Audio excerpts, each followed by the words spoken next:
Previously on Birds of the Air Travel. Now we know we can do this. We can survive until tomorrow.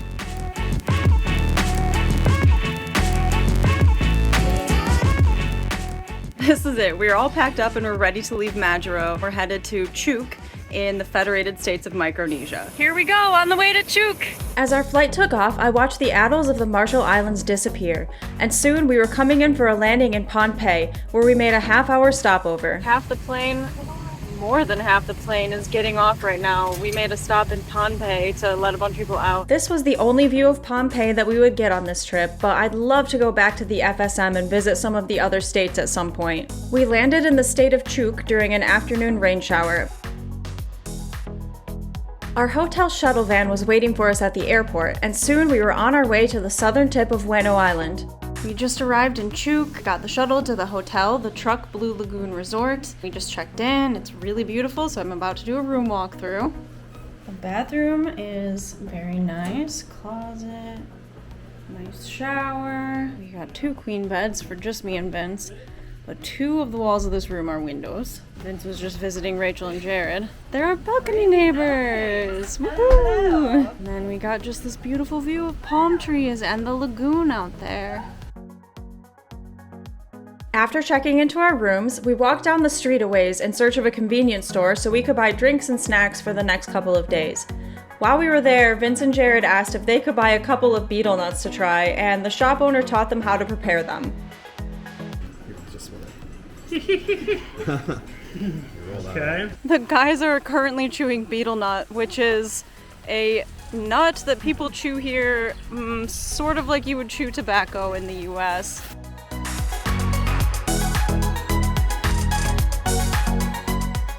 Me and Rachel abstained from this adventure. We'll just let the boys do this, but yeah, the locals definitely thought it was hilarious that these guys wanted to try this. The rain had cleared up by the time we got back to the resort, so Vince and I went out to explore the grounds before dinner.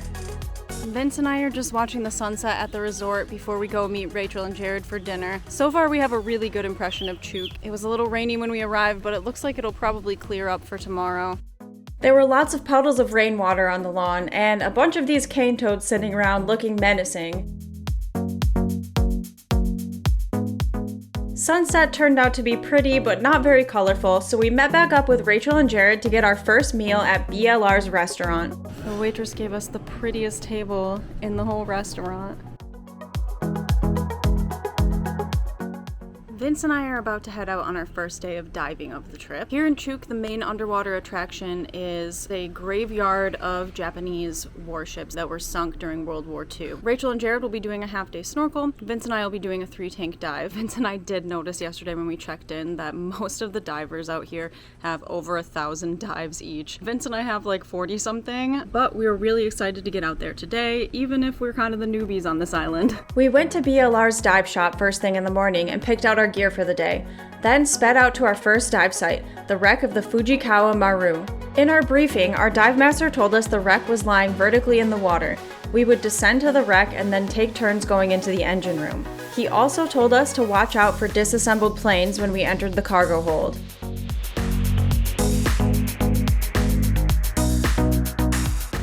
It was a little spooky being in the engine room in total darkness. I was surprised at how dark it was inside, especially because we didn't go in very far. Light was still streaming in from the entrance, but it didn't do anything to illuminate the engine room.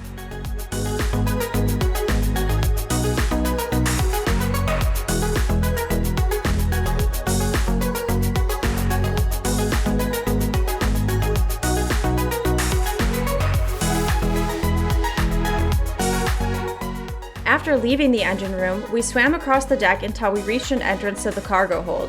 We descended between metal beams until we found one of the planes that our dive master had told us about.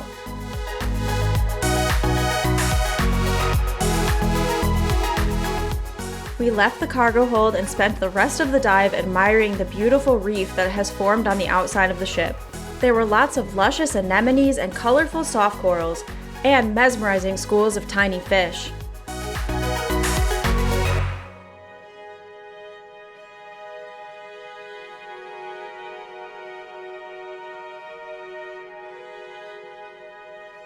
The ship's guns seemed to be the congregation points for the most fish, and I loved watching them all move in tandem, darting away from the perceived threat of us divers.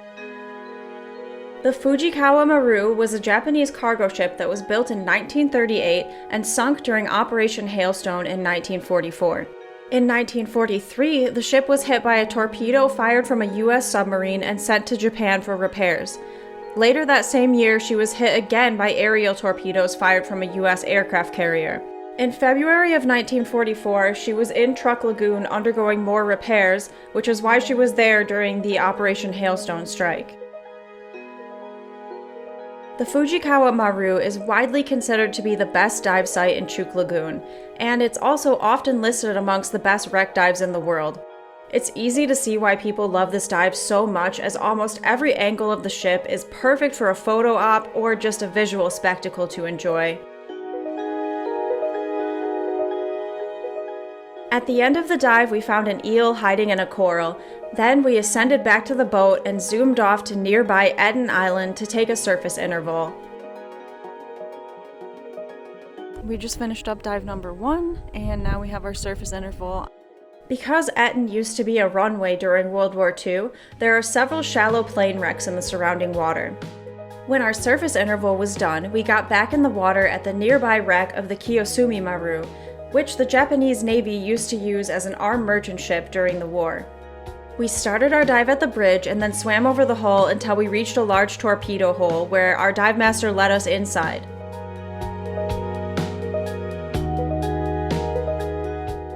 Visibility had gotten worse since our first dive, which only added to a haunting atmosphere as we weaved in and out of a maze of metal bars in the ship's hold. The Kiyosumi was more imposing and intimidating looking than the Fujikawa. My favorite wildlife find on this dive was these little anemone shrimp that looked like they were dancing.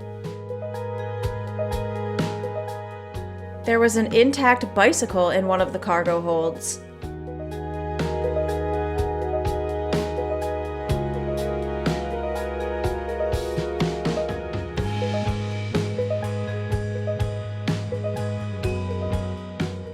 Eventually, we ascended back up to the hull, which was covered in lobe corals. We spotted an octopus tucked up into a coral. Right at the end of the dive, we found a pipefish. Then we made our ascent and returned to the resort for a longer surface interval and lunch. Vince and I just ate lunch back at the dive shop, and pretty soon here we're going to go out for our third and final dive of the day.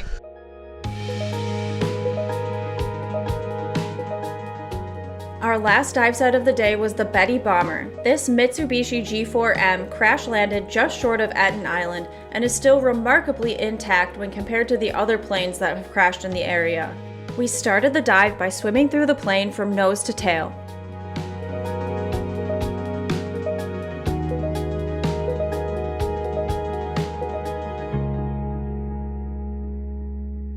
Vince took a turn sitting in the cockpit. We found our second octopus of the day on our way to see the plane's engines, which landed a short swim away from the wreck. Just like the guns on the Fujikawa Maru, the Betty Bomber's engines were a congregating point for lots of little fish. We finished the dive off by going back to the main wreck to check it out from different angles.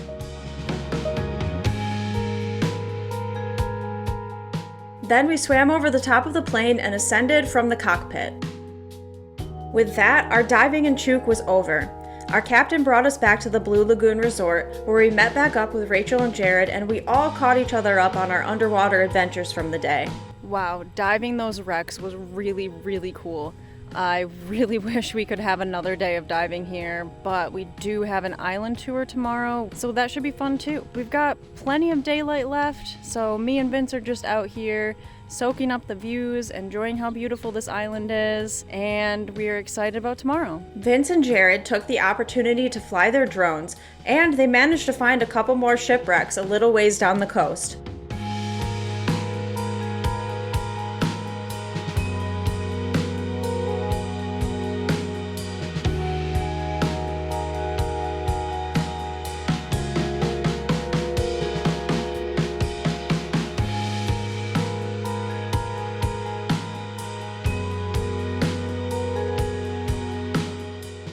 Meanwhile, Rachel and I went searching for animals. We found this crab and several types of wading birds. There were also these beautiful little red birds flying around, but to my frustration, none of them stopped long enough for me to get any good photos.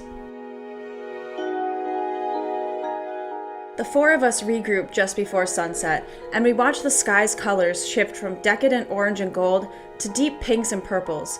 This was the prettiest sunset we would have on our trip, and we lingered at the water's edge watching the afterglow for a while before getting dinner and turning in for the night. The four of us are just about ready to start our island tour. We're gonna go all around the island we're staying on today and learn a lot about Chuuk's history and culture, and we're gonna get to do some hiking today. Our guide Mickey picked us up from the hotel and we set out to drive to the northeastern point of Bueno. After the World War II, all the Micronesian islands are just one unity. Like Guam, Saipan, Chuuk, Lagoon. Yeah. Those are all one country? Yeah, we are one. Even Marshall Islands. But now Guam, it's territory. Palau, Republic of Palau. Marshall Island, Republic of the Marshall Island. And Pohnpei, Chuuk, Korsray, yeah, they become FSM. Yeah. Federated State of Micronesia, yeah. But the Spanish game, they changed the name. Chuuk to Dra. When we become Malaysian, FSM, we change the name to the original name. Change it back. Yeah. Does it have a meaning? Like, what does Chuuk actually translate? Chuuk Mountain. Oh, okay. Yeah. When we got to our destination, we took a nice, although very hot, hike uphill, stopping along the trail to check out some World War II era Japanese guns.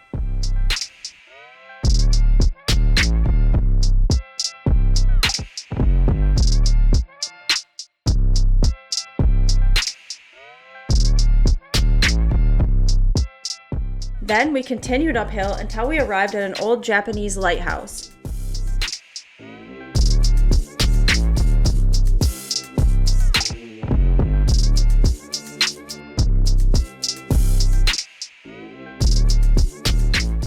The lighthouse's winding stone steps brought us up to a panoramic view of Bueno and Chuuk Lagoon. We're at the top of a World War II era Japanese lighthouse. The view from up here is unbelievable. I climbed a rusty old ladder up to the very top and stared out at the amazing scenery while the guys flew their drones again. A refreshing breeze helped to cool me down from our sweaty hike, and I felt like I was on top of the world.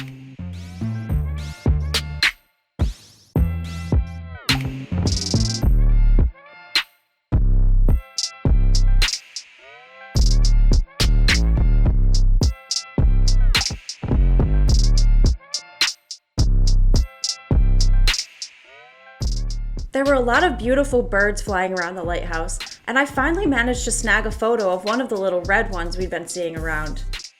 This is a Micronesian Myzomela, which is from the honey eater family. After leaving the lighthouse, we drove a short distance to Xavier High School, where Mickey led us on a tour that included seeing a bomb hole from the war in the ceiling of the gymnasium, and going up to the roof for another stunning view. Right now I'm standing on the roof of the best high school in all of Micronesia.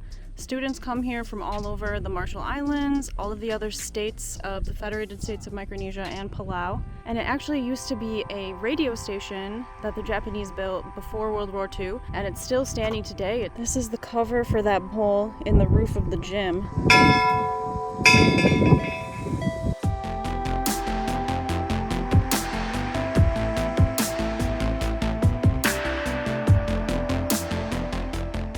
There was a wall inside the school that listed every student to ever graduate from Xavier and where they were from.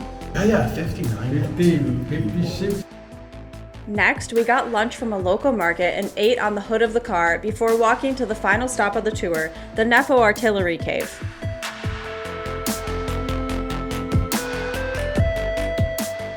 This tunnel that was carved into the mountain led us to another Japanese gun, overlooking a verdant hillside and the lagoon.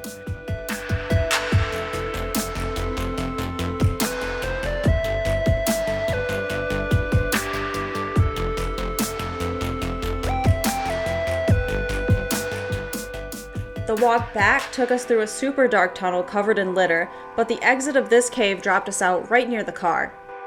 Now the main tour of the day was over, but we'd asked Mickey about snorkeling some of the plane wrecks out near Etten, and he said he had a boat and he could take us out there. He dropped us off at BLR and then went home to get his boat. We just arrived back from our island tour. However, our guide Mickey is coming back in a little bit with his boat, and he's going to take us out to some more snorkeling spots that Rachel and Jared missed yesterday, and Vince and I haven't been to them either. I bought myself a local skirt in the market today. I just think the stitching is really pretty on these. Mickey picked us up again at the resort dock, and we sped off back to Etten Island. It took a minute to find the buoy that marked one of the Zero fighter plane wrecks, but eventually I spotted it and we hopped into the water. This plane was smaller than the Betty bomber and lay in about 20 to 30 feet of water based on my own estimation. Apparently my freediving skills were improving since we'd spent so much time snorkeling on this trip. I managed to make it down pretty near the wreck a few times. This is easily the deepest freedive I've ever done, and I was pretty proud of myself. Next, we found a much shallower Zero fighter wreck that still had a propeller sticking out above the surface. We snorkeled there for a while, trying to thoroughly enjoy ourselves since we would be leaving Chuuk the next day.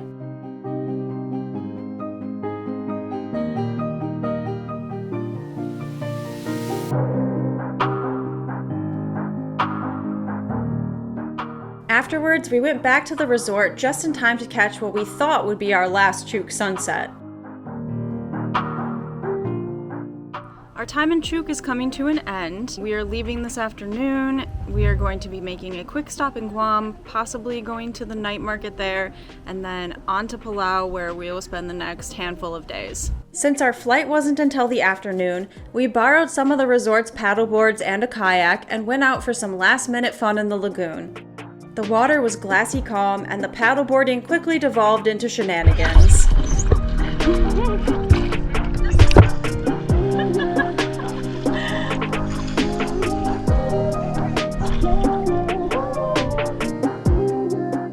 When it was finally time to leave, we got dried off and took the hotel shuttle to the airport. And then, well, our flight to Guam got delayed by about 6 hours, so we are going to miss our connecting flight to Palau. However, it's going to work out just fine because we are on a flight tomorrow to Palau. We didn't have anything planned there that day just in case something like this happened. So tomorrow we will get some time to tour Guam, and then we will get on kind of a better flight because it's not in the middle of the night. We'll be arriving in Palau at 8 p.m., which is plenty of time for us all to get ready for our tours the next day. Right now, we're just back at the Blue Lagoon Resort, waiting it out. We will get to get dinner here on United's dime, and then we will get a hotel tonight on United's dime as well. So we watched one last sunset before going back to the airport. We're back at the airport waiting for our flight. It should be coming in, landing here any minute now. I was so relieved when we finally got on the flight, and I promptly fell asleep and stayed asleep all the way to Guam. Our time in Chuuk had been fantastic. I loved exploring the wrecks in the lagoon and getting to learn so much about the island's history along the way. Even though we were leaving the FSM, we still had 2 stops left on our island hopping vacation. So make sure to like and subscribe to see some of the amazing natural beauty that Guam and Palau have to offer. I just did something kind of stupid. We are locked out of the rental car and we're stuck in a mobile in Guam. Sorry, this model is obsolete. Next day delivery! We've got UPS same day delivery service available now.